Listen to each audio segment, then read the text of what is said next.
As Peyton Farquhar fell straight downward through the bridge, he lost consciousness and was as one already dead. From this state he was awakened, ages later it seemed to him, by the pain of a sharp pressure upon his throat, followed by a sense of suffocation. Keen, poignant agonies seemed to shoot from his neck downward through every fiber of his body and limbs. These pains appeared to flash along well-defined lines of ramification, and to beat with an inconceivably rapid periodicity. They seemed like streams of pulsating fire heating him to an intolerable temperature. As to his head, he was conscious of nothing but a feeling of fullness, of congestion. These sensations were unaccompanied by thought. The intellectual part of his nature was already effaced. He had power only to feel, and feeling was torment.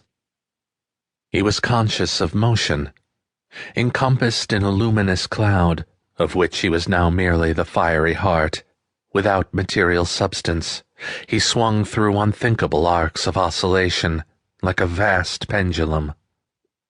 Then all at once, with terrible suddenness, the light about him shot upward with the noise of a loud splash. A frightful roaring was in his ears, and all was cold and dark. The power of thought was restored. He knew that the rope had broken, and he had fallen into the stream. There was no additional strangulation. The noose about his neck was already suffocating him, and kept the water from his lungs. To die of hanging at the bottom of a river. The idea seemed to him ludicrous. He opened his eyes in the darkness and saw above him a gleam of light, but how distant, how inaccessible. He was still sinking, for the light became fainter and fainter until it was a mere glimmer. Then it began to grow and brighten, and he knew that he was rising toward the surface, knew it with reluctance, for he was now very comfortable.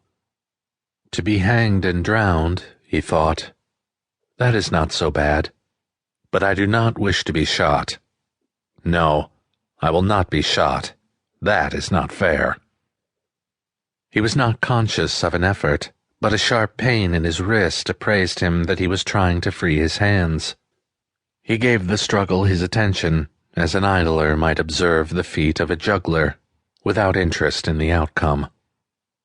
What a splendid effort! What magnificent, what superhuman strength! Ah, that was a fine endeavor! Bravo! The cord fell away. His arms parted and floated upward, the hands dimly seen on each side in the growing light. He watched them with a new interest as first one and then the other pounced upon the noose at his neck. They tore it away and thrust it fiercely aside, its undulations resembling those of a water snake. "Put it back! Put it back!" He thought he shouted these words to his hands, for the undoing of the noose had been succeeded by the direst pang that he had yet experienced. His neck ached horribly. His brain was on fire. His heart, which had been fluttering faintly, gave a great leap, trying to force itself out at his mouth. His whole body was racked and wrenched with an insupportable anguish. But his disobedient hands gave no heed to the command.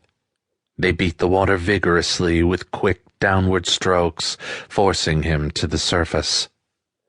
He felt his head emerge. His eyes were blinded by the sunlight. His chest expanded convulsively, and with a supreme and crowning agony his lungs engulfed a great draught of air, which instantly he expelled in a shriek. He was now in full possession of his physical senses. They were, indeed, preternaturally keen and alert. Something in the awful disturbance of his organic system had so exalted and refined them that they made record of things never before perceived.